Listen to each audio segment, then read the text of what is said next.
Fantastic. So that gives you an idea of what we've done so far, and we've got high hopes for these guys. So this session will be hosted by our partner here in Kenya for our outreach activities. Mercy Makau is an amazing partner. She's done so much here in Kenya. I know that all of those of you who are here in Kenya know about her activities, how selfless she is, how committed she is to the industry and the youth. And I met her for the first time here at Afra Ole Sereni last year. And we just hit it off and said, right, we're bringing AviaDev, how are we going to do it? And the outreach event that you guys attended, 150 kids, absolutely incredible, all part of Mercy's work.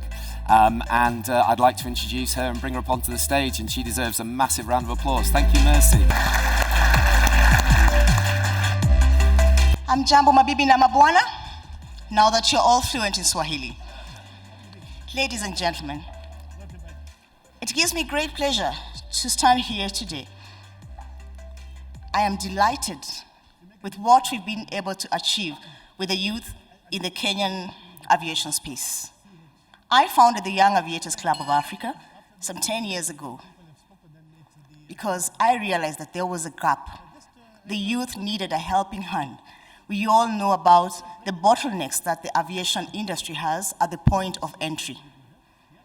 I'm happy to tell you that the Young Aviators Club of Africa now supports over 60,000 youth aged between 4 and 27.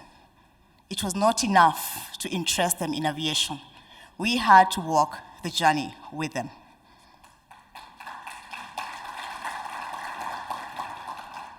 We have a few success stories, and I shall choose to share one. We had a young man called Masila, met him when he was 4 years old. He joined a high school in Kenya, pursued his diploma in aeronautical engineering in Kenya, proceeded to China for his degree, and he specialized in aircraft manufacturing. And when he came back, I told him, son, we do maintenance in Kenya. I can't get you a job. He went to pursue his master's and doctorate in Poland, and he always volunteered in the Yaka events. He learned the value of volunteering. While in Poland, he met the Boeing company people. And now Masila is a manufacturing engineer with Boeing in Poland.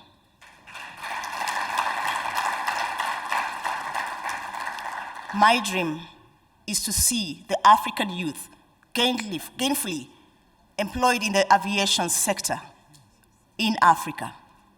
I will be happy when we have these manufacturing plants in Africa.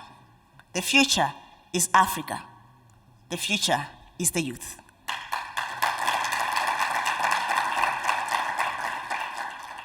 I'm happy to have the opportunity to introduce this year's AviaDev ambassadors. Elizabeth Musau.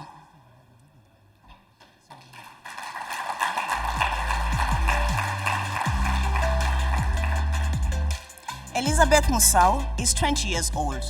She was born and raised in Machakos in Kenya. She completed her primary school education at ACA Primary in Wote, therefore joining Alliance Girls for a high school education. This is our top girls' school in Kenya.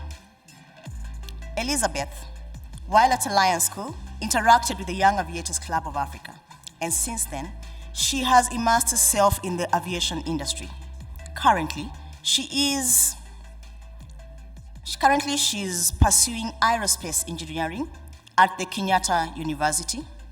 She is a member and official of the Kenyatta University Aerospace Students Association, and she's been inspired by her desire to be part of the growing Kenyan aerospace industry. Elizabeth has been a delegate at the inaugural Kenya Space Agency Expo, which attracted global space enthusiasts. Following Elizabeth's zeal for youth elevation, she is a member and an official of the African Youth Leadership Forum, a youth organization that aims to empower student leadership. Elizabeth is a young lady driven by ambition, hard work, and resilience.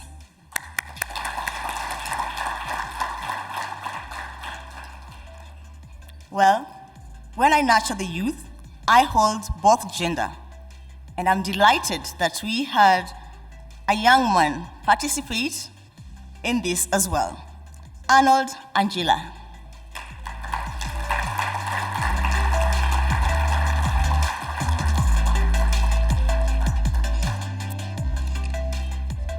Arnold is a student at the East African School of Aviation. He holds a bachelor's degree in civil aviation management, and from a tender age, Arnold grew a passion for aviation, setting the stage for discovery, learning, and growth.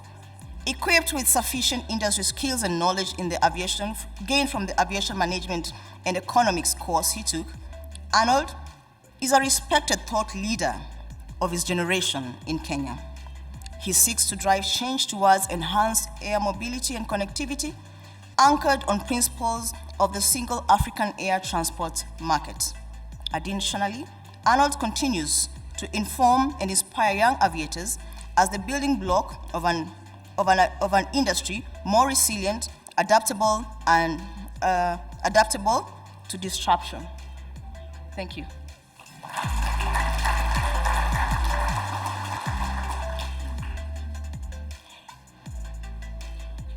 Ashley Kamau.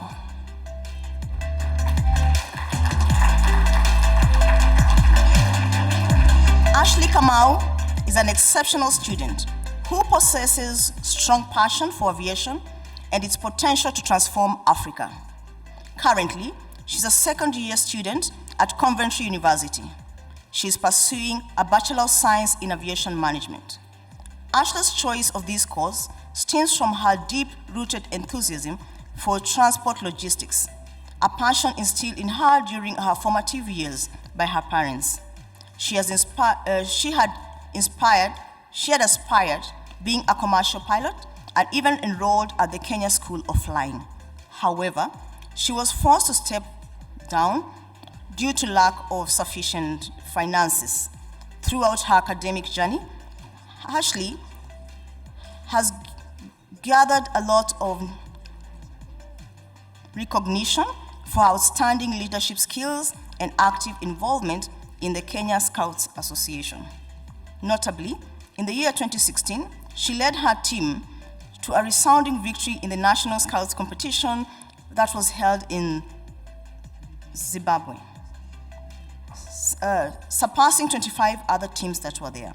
One of Ashley's sources of excitement lies in rapid acceleration of intra-African trade, facilitated by the Open Skies treaties signed by Kenya and various other countries. She firmly believes in the potential of aviation to drive economic growth and foster regional integration. In addition to her studies, Ashley is undertaking a private pilot's license course to further solidify her decision to be a professional in the aviation industry.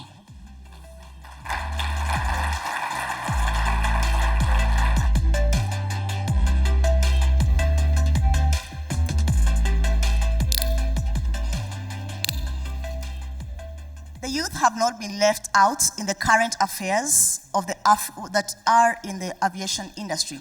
And today, they are going to be sharing with us how the Open Skies for Africa can be a reality within the next 5 years. We sit and talk and plan about the youth without involving them. And AviaDev has given them this opportunity. Madam SG and the ambassadors that we have in the room, today, you get to hear the view of the youth on this matter. Elizabeth, what interested you in this? What is your take? Well, as she's earlier mentioned, my interest in aviation was spurred a lot by Yaka, and since then, I've just been on the lookout for anything that will draw me closer to the industry, and it's when I saw the AviaDev application through the platform, I was ardent to apply. I gave it my best, and I'm glad that I'm here today and I'm part of these wonderful people. Thank you very much. Arnold, Yes, Captain. you are representing the boy child here. Mhm. So, how did you find yourself here? I hope you don't feel intimidated, huh? With all the ladies. Not at all, not at all. Mine is kind of a funny story. I think I was fixated with the idea of flying, and I never thought of another career apart from being in aviation. So I chose my struggle, and my struggle is aviation, and I preach aviation. That is my gospel. Thank you, Arnold. Ashley, what's your story? Well, my story is almost similar to Arnold's, and just like most of the people in aviation, we all started from the point where we just want to fly. Everyone, when people hear about aviation, they only think about flying, and I think that's where I started. I wanted to be a commercial pilot, and even enrolled at the Kenya School of Flying, as mentioned by Captain Mercy. But then due to financial constraints, I had to step back, and this is where now I restructured and had to have another plan. And currently, I'm doing aviation management at the University of Coventry in the UK, and I feel like this course has opened my mind to various things concerning aviation, and how I actually came to know about AviaDev. I've been following what they've been doing through the years, and when I saw this opportunity through my school, I thought that this is this is my time to participate in it. Thank you. Elizabeth, the conversation has been going on and on about SATM. Where did this start? How did Africa get here? Well, allow me to take you back to the year 1988 when the Yamoussoukro Declaration was first made. The African leaders came together, they had a vision, they sat down, and they declared their vision together. However, the decision was to only be signed up in 1999, 11 years later, and it became binding in 2002. And since then, there's been a lag in, seeing it come to actualization. There has been, we've signed a lot of papers, we've signed treaties, we've made policies, but we've not really pushed for them to come to reality. And that is what we're really focusing on right now, because we want to stop talking about it, we want to stop writing about it, we want to start working on it, and we want to start seeing the results as soon as now. Thank you very much, Elizabeth. Ashley, what hindrances have been there? From what Elizabeth is telling us, it's like there's a stalemate somewhere. What has caused this? Well, what Elizabeth is saying is true. We all have heard about SATM, open skies. This is not a new topic, as has already been spoken about by the respected Adefunke and other speakers over here. So the main hindrance actually is the bureaucratic red tape. This is whereby we keep on talking about the same thing, but nothing is actually being done to actualize it. So the first hindrance is the bureaucratic red tape, and I feel like there also needs to be public awareness of how we can actually get more countries to get signed in. Thank you very much. Now, how about actualization of SATM? Well, in terms of actualization, the first thing is collaboration among African countries. Governments need to come together to harmonize rules and regulations, including visa requirements, safety standards, and taxes. This can also be promoted through encouraging countries to sign the SATM. Well, SATM has already been mentioned by many people, was launched by the African Union in 2018. Currently, it has 34 countries signed in, but that is not enough. We need more countries signing in to actually make it come into a reality. Also, in addition to that, I think infrastructure. We are lacking behind in terms of infrastructure. So measures need to be put in place to boost infrastructure in terms of airport infrastructure, air navigation services, and all those here. What benefit will it bring to Africa if this was to actually, be done? In terms of benefits, we'll have, number one, increased traffic flows. Because as it is now, Africa, well, I can say the disposable income of many Africans is not that high. So if we are having to, if open skies comes into reality, first of all, what we'll realize is the reduction of ticket prices, because many airlines will be invited to participate in this open market. So if you're having reduced ticket prices, then there'll be more flights. So this will be beneficial in terms of economic growth, in terms of just various things. Actually, when I was coming here from the UK, sat next to me was one of the vice chancellors in the universities, one of the universities here in Kenya, and we were just exchanging ideas. And I asked him what had taken him to the UK, because he was just journeying back from the UK. And he said that they were pushing for internationalization of universities. This entails exchange forums, doing research together as worldwide universities. So I feel like these are the kind of benefits that we'll see if Open Skies becomes a reality. Thank you very much, Elizabeth. Arnold, Yes. how can this be accelerated? Now that we have the SG here, how can this be accelerated? Madam Adefunken.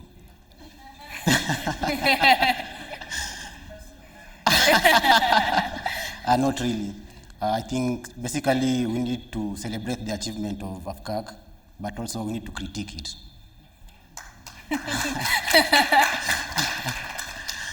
I believe boundaries only exist on paper, and boundaries are only political. If we are to accelerate this certain project, I think we need to deregulate the visa. We have free travel in Africa.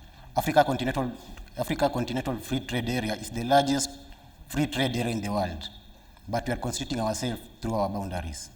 We need to sign more multilateral agreements between nations so that we can achieve the open skies and make it a reality in Africa. It's a conversation that is ongoing. We need to accept that. We can't find the solutions now, but we need to work slowly towards achieving it. Even Jesus gathered his disciples one by one until they were enough. Thank you very much, Arnold. And now back to Elizabeth. You've got massive exposure by participating in this AviaDev event. What are you going to do with what you've learned here? What are you going to do with all the contacts you've gotten? Well, in hindsight, allow me to share a personal experience I had this year. I got the chance to be part of the people who are involved in policy making in Kenya, the leaders, and it was an eye-opening event. I got to learn a lot, and they allowed us to share our views as youth. You know, what can be done? How can we get involved? But that was general. That was generally, political. Now, concerning aviation, I feel like I would appreciate if we can have organization welcoming us as youth to give our views on it, and I will be more than ready to participate and bring my friends along. And as 2023 ambassadors, we are ever ready to bring our voice, bring our ideas, and push for everyone to do this. Thank you very much. Arnold, Yes. and representing the boy child who's taking a huge beating in Africa. And may I take this opportunity to urge everyone involved in the African aviation sector to hold the hands of the boy child as well as we hold the girl child. In my country, tables are fast changing, and very soon the boy child is going to get disadvantaged. Arnold. Yes. Thank you, Captain. It's true. We are almost getting extinct. The voice of the girl child is being amplified more than the boy child. And as a personal story, it's glad that we have the aircraft manufacturers present at the meeting today. And as a conversation of liberalizing the African aviation industry, I'm looking forward to work with the aircraft manufacturers in aircraft type performance training for flight operations officer, since I'm taking a flight operations diploma at the East African School of Aviation. It will go a long way in route planning and network planning for Africa. I want to do this for Africa. Africa is my home, and we must win. We won't relent. Thank you, Arnold. Ashley, you've made contacts, you've learned so much, okay? SATAM is basically at your fingertips. What are you going to do about it now? Well, first of all, I'd like to appreciate this opportunity of having participated at AviaDev. Personally, I've never had the opportunity to be in such a setup in terms of aviation. So this is something very big to me. I've learned a lot in just 2 days. And having the privilege to interact with the aviation industry in Europe, which is among the leading ones in the whole world, coupled with the knowledge I've gained in such conferences, I intend to bring back the same knowledge to develop Africa because there is so much potential in this continent. Thank you very much to our panelists. This has been insightful, and you can see the youth are involved. They are following this. Please, as you organize conventions out there, let us involve them. Let them be part of this. Thank you very much, John, for the opportunity. Asante sana.